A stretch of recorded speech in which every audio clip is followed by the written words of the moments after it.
WL Sports, where we review all the best sports clips from around the world. If this is your first time checking out a video, please do consider subscribing. We are building an amazing community here, and I would absolutely love to see you part of it. We are watching a clip of The Herd with Colin Cowherd, talking about really it seems like to be the man of the week is Justin Fields. He's getting more buzz than Caleb Williams. I guess apparently there's potentially some rumors that he's going to maybe be going to Atlanta now.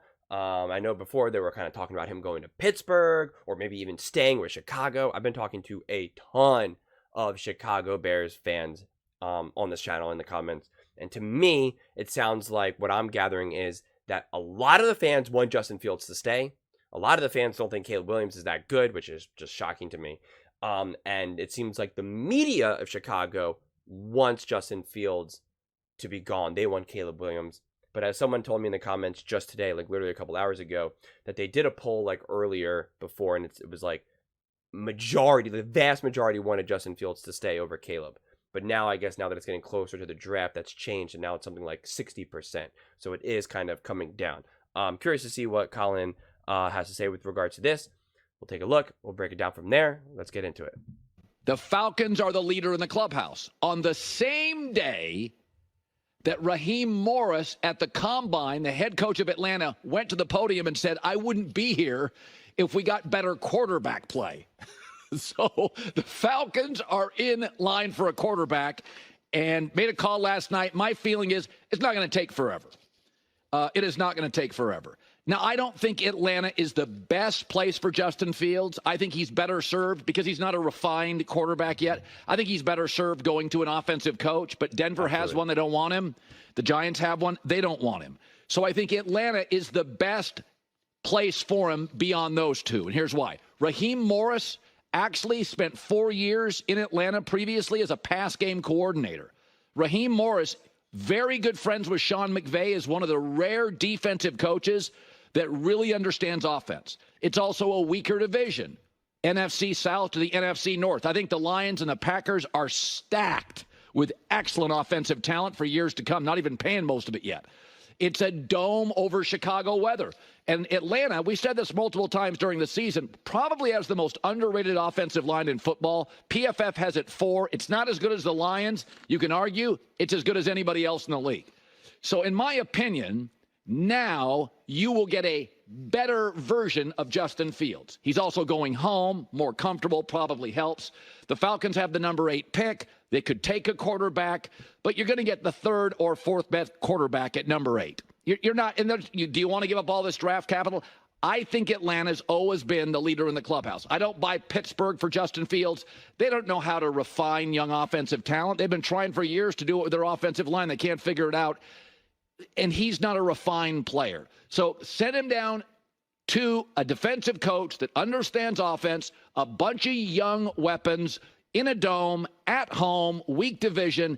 That's about as well as you're going to do without getting an offensive coach. And by the way, it's easy to dump on Justin Fields, and I've been critical of him, but Justin Fields is just what happens to every young Bears quarterback.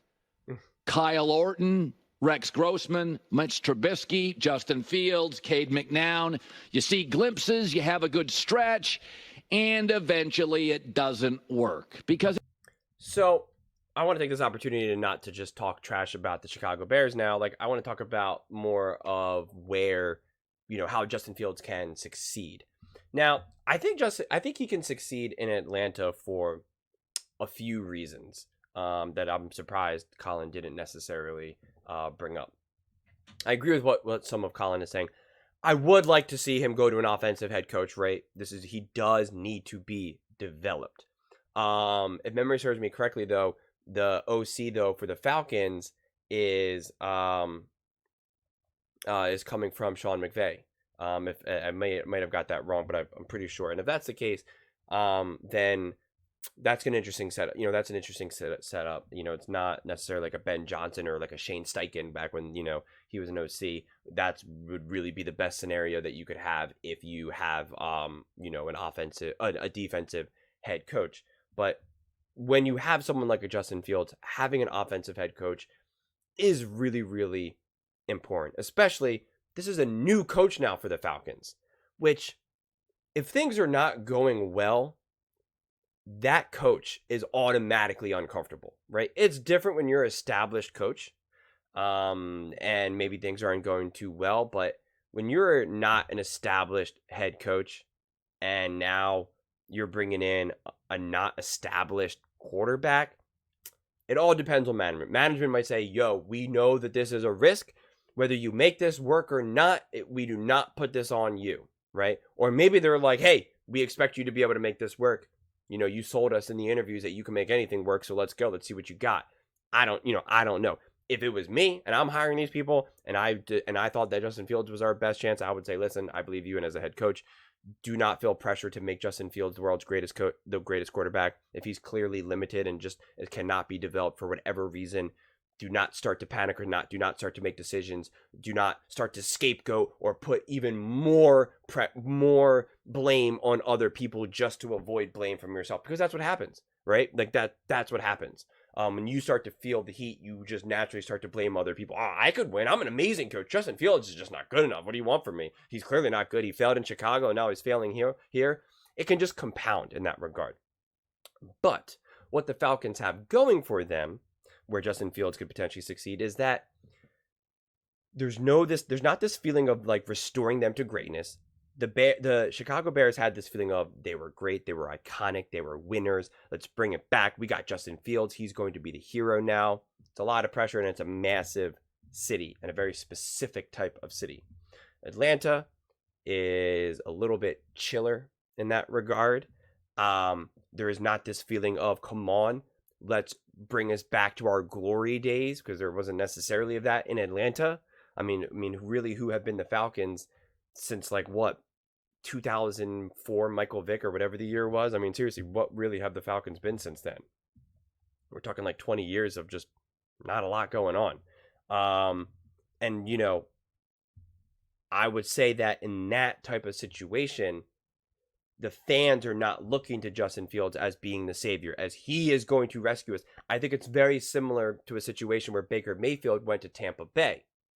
And so I could see Justin Fields kind of, get some progress there. The only difference between Baker is that Baker had been playing longer. Baker had even bounced around even more around the league in that regard. And Baker, it seemed like, was truly humbled. I mean, he was smacked in the face by multiple teams and had the feeling of, I am out. I don't know how Justin Fields is approaching this. We can listen to interviews. He could be saying all the right things. That's just different. It's a different feeling. Baker Mayfield was making very big mistakes, vocal mistakes. Had, pretty much humiliated by OBJ, right? Saying, this guy can't do anything with me. Get me out of here. And then he immediately wins the Super Bowl. That is a bad look. He gets traded to the Carolina Panthers. They can't win there. Gets let go from the Panthers. What are the Panthers doing? If you're not good enough for the Panthers, it's like, my God. Then he kind of was rescued by Sean McVay, went to Tampa Bay, and was able to kind of have some success there. Although I think even his success is being a little overly inflated personally. I think he's a quarterback, and I think he deserves to be in the NFL, but people are trying to, pay this man, $200 million here, and it's just like, that's crazy. But anyway, I digress.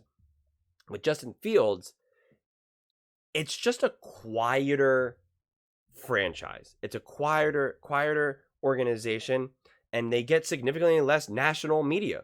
I mean, no one's talking about the Falcons. The Falcons.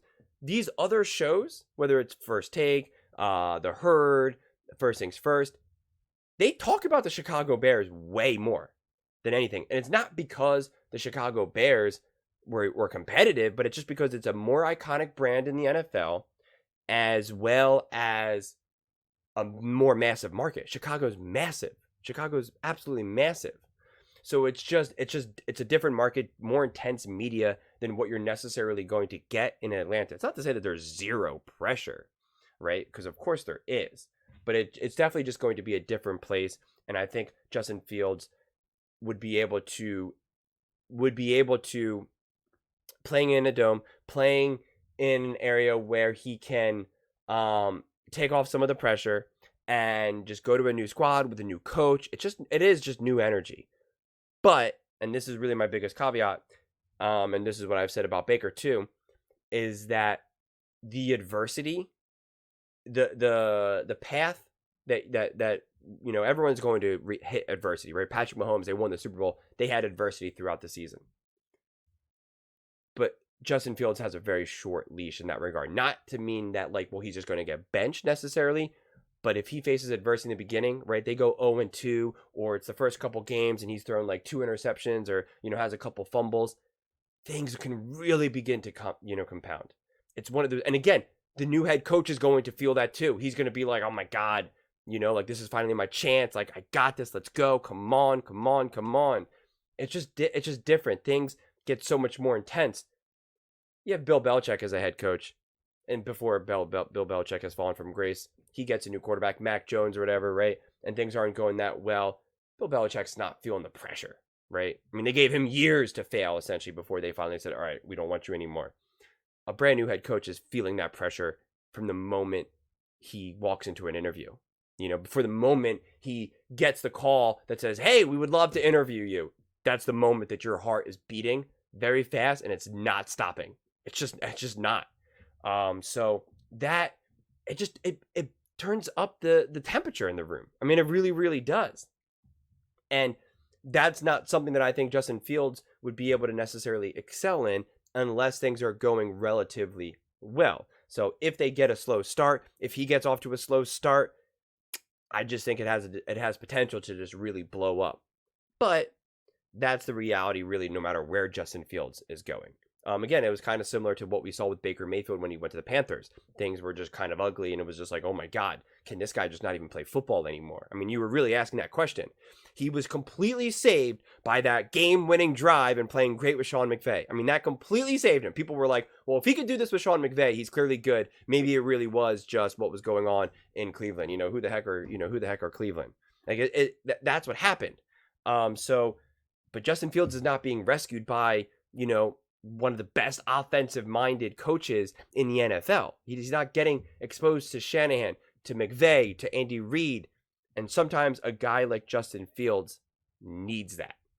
He is not an overcomer, right? CJ Stroud is able to lead the charge with a brand new defensive coach because he was able to be great from the jump. Also has what seems to be a great, future head coach, offensive-minded head coach, his OC. Josh Allen is just a beast. He doesn't get injured either, so you can rely on his physicality to really carry through some of the mistakes, to really carry through some of the limitations of Sean McDermott and not having an offensive head coach, although he was undeniably better with the true offensive mind of Brian Daboll. Right? Like, these things do matter. Jalen Hurts was significantly better with Shane Steichen. As soon as Shane Steichen started calling the plays and, was the OC for Jalen Hurts, like, boom, things got significantly better. As soon as he left the door, things completely plummeted. That's what happens. We know this. We have so many examples of this, okay? So many examples of this. So that is where I kind of feel for Justin Fields, because I do think Justin Fields could be someone legit and could play, but he's just, honestly, the best place for him to be, actually, what I think, is the Minnesota Vikings.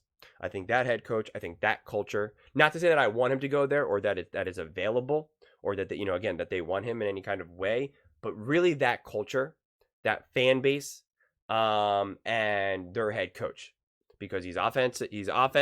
He's also a really kind person, and I really think Justin Fields needs to be babied right now. Not to say that he needs to be babied for his whole career, but right now you have to look at Justin Fields as like a 15-year-old boy that you just have to be, because I just think that he's going to be in a very fragile state. Being drafted, failing with your first team, and that team saying, we don't want you, see ya, bye. That is not the easiest thing to endure. It's just not. Think about anyone who's ever broken up with you. If you've ever been in a relationship and someone has broken up with you, it feels awful. This is very much like this, except even more, because now you start to really question, do I have what it takes? Why am I not succeeding?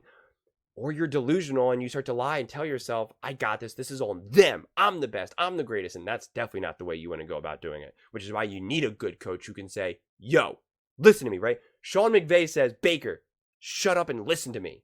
I know what I'm doing. I know how to win. I know what's going on. anything that you have to say to me, I don't want to hear it, bro. I am who I am. You are who you are. Listen to me. Andy Reid is able to do that to Patrick Mahomes. Again, I always use this as an example. And Patrick Mahomes is soaking up every single thing that Andy Reid has to say. They sit butt to butt. You don't think that has made has had a major impact on Patrick Mahomes' development? Well, then you just don't think coaching means anything. And then, again, I don't know what to tell you there. So this stuff matters.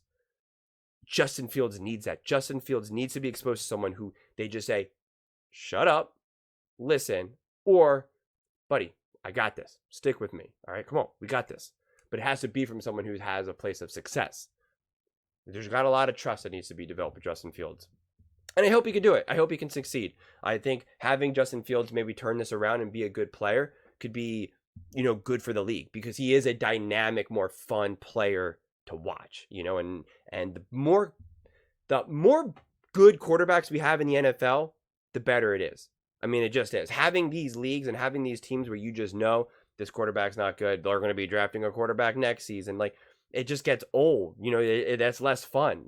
I never want to have a game, even for the team that I'm playing. I never enjoy the weeks when I'm playing when my team is playing a team that I just know the quarterback's not that good, and the chances of my team winning is like 80% chance. I don't like that. I like the intensity. I like I don't know what's going to happen this week. I like that way more. So I want someone like a Justin Fields to succeed. Not to mention, it's also a great story, as well as, it proves a lot of people's evaluations wrong, which I think is always interesting. And then it also highlights the issues of the Chicago Bears. But those are just my thoughts. I would absolutely love to hear yours. If you think what I'm saying is the most ridiculous thing you've ever heard, please let me know in the comments below. If you think what I'm saying is the most amazing thing, then definitely please let me know. Either way, let's get into some discussions, let's get into some fights, but ultimately, let's just have some fun. And please do consider subscribing. We are building an amazing community here, and I would absolutely love to see you part of it. I want to build something that we all genuinely feel connected to, something that we're really excited to be part of, and I think we're well on our way to doing it. And please don't forget to give this video a thumbs up. It really does help with the visibility and the algorithm, and I would greatly, greatly appreciate it. Thank you so much, and see you next time.